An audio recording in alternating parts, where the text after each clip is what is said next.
warahmatullahi wabarakatuh. Halo, apa kabar Bapak Ibu calon guru penggerak? Perkenalkan kami Yasin As'ari, CGP 10 dari SDN Geneng 3 Kabupaten Ngawi, mau memaparkan materi aksi nyata modul 1.4 budaya positif. Selamat menyaksikan.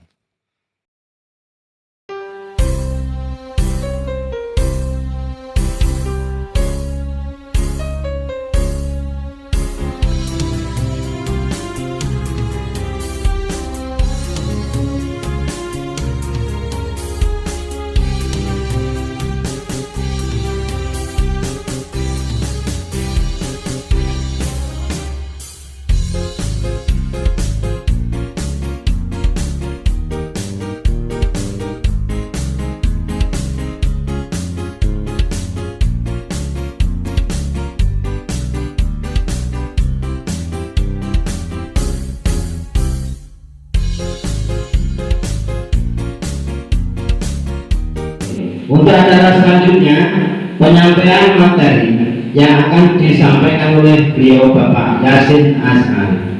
Kepada beliau waktu di sini kami tugas di modul 1.4 itu membuat aksi nyata pengimbasan tentang budaya positif yang saya terapkan di kelas.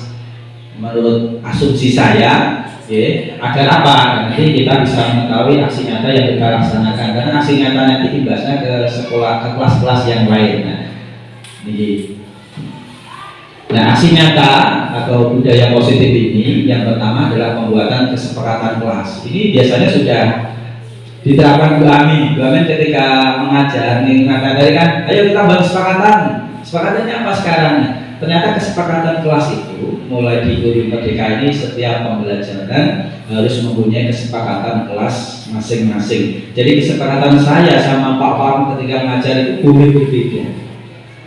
Tapi nanti juga harus dikolaborasikan. Jadi orang yang menanyakan apa? Ada materi tentang apa itu pembuatan poster kesepakatan kelas yang harus ditempel.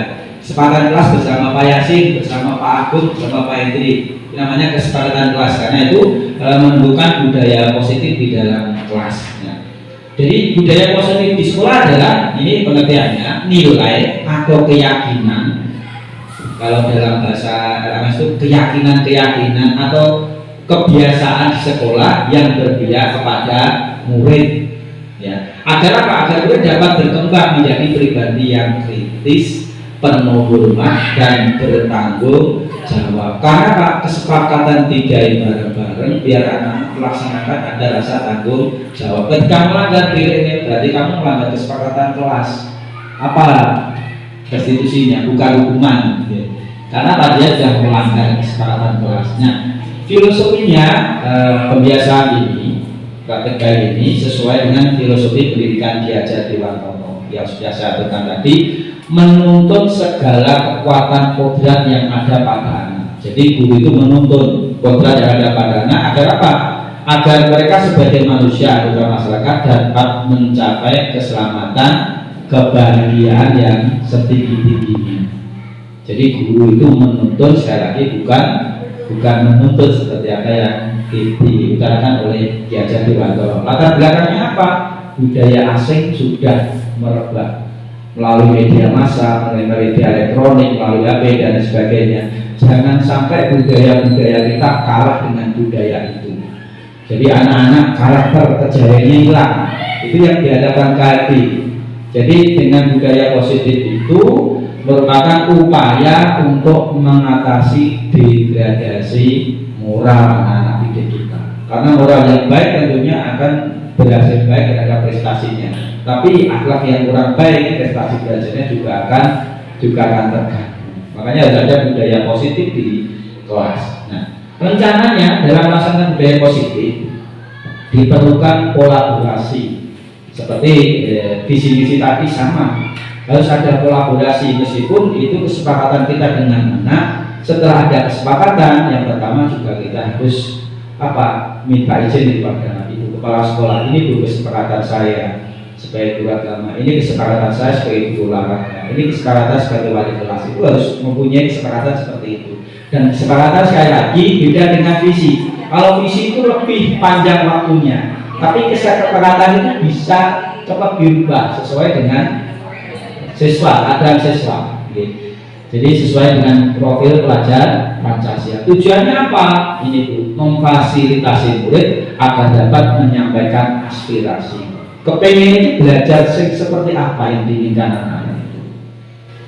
Ya, jadi ya kita menuntun di sini, menghaba malah diajari waktu menghaba lebih buruk tuanya itu anak, karena prinsip menghaba tadi mewujudkan murid yang berkarakter positif dan bertanggung jawab. Tidak ada hukuman, tapi dia akan merasa bersalah sendiri karena telah melanggar budaya positif aturan kelas masing-masing yang telah disepakati. Nah, tolak ukurnya apa? Murid dapat menjalankan. Jadi kalau sudah terlaksana itu kita harus punya tolak ukur.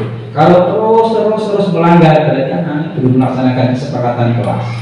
Tapi kalau murid dapat menjalankan keyakinan dengan bertanggung jawab, itu berarti bisa dikatakan kesepakatan kelas telah dilaksanakan oleh anak. Terwujudnya pembiasaan yang baik sehingga tercermin karakter profil pelajar Pancasila. Setelah terwujud akan menjadi sebuah kebiasaan. Misalnya datang saling, pertama ada yang enggak, terus akhirnya menjadi kebiasaan yang bagus.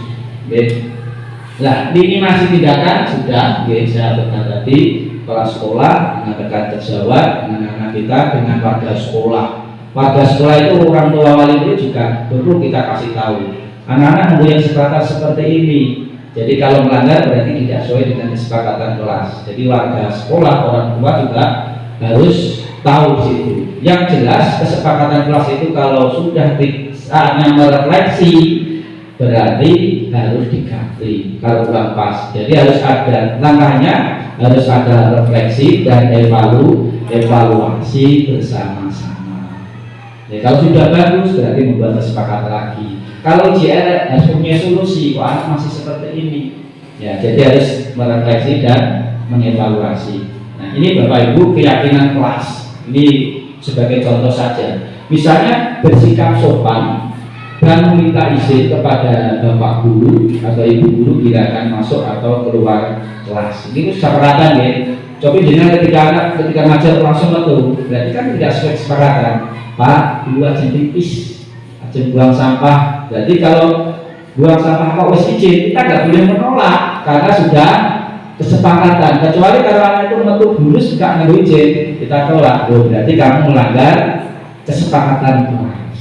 Ya, itu mawon. Jadi jujur sehingga kedepannya siswa dapat menerapkan dalam kehidupan sehari-hari. Jujur, misalnya ada kesalahan apa-apa, ya nanti kita bisa menerapkan ada 10 kesepakatan kelas. Toleransi beda di SD sini ada yang Kristen, 2 Kristennya ini. Jadi toleransinya sungguh luar biasa anak-anak. Bahkan ketika lomba mulutan kita menangkan, gambarnya bukan kaligrafi tapi pemandangan. Biar ada semangatnya, kita kasih juara. Bisa, ya, rasa toleransi, peringatan apa? Cepat Maulid Nabi, ya, Maulid Nabi, lomba kaligrafi kalau dia memandang pemandangan, biar toleransinya. Terima kasih. Ini pemaparan materi saya. Mudah-mudahan keyakinan kelas ini bisa kita laksanakan. Setiap mengajar kita mempunyai kesepakatan kelas bersama-sama. Terima kasih dari saya.